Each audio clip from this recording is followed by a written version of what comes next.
TV. Akibat mengedarkan sabu-sabu, seorang pengangguran ditangkap polisi. Dari tangan tersangka disita 8 paket sabu-sabu dan pil ekstasi.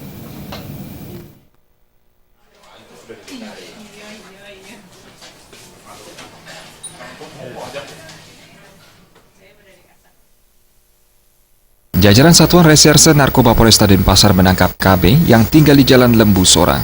Menurut Kasat Res Narkoba Polresta Denpasar, Kompol IGD Ganevo, pria yang tidak memiliki pekerjaan tersebut ditangkap di Jalan Raya Pamogan, Denpasar. Polisi yang menggeledah jaketnya menemukan 1 paket sabu-sabu yang disimpan di dalam bungkus rokok. Pada penggeledahan di kamar kos tersangka ditemukan 7 paket sabu dan 2 butir pil ekstasi.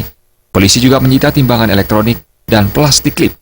Tersangka merupakan mantan napi dalam kasus yang sama pada tahun 2015 dan divonis penjara 8 bulan. Mengamankan seorang warga yang kita duga kuat bahwa yang bersangkutan sebagai pengedar. Jadi kebetulan pada saat kita tangkap yang bersangkutan membawa 8 paket sabu. Dari hasil pemeriksaan sementara ternyata yang bersangkutan sudah pernah dihukum tahun 2015. Jadi kita juga yang nangkap di sini, jadi 8 bulan penjara. Kemudian saat ini kita masih kembangkan.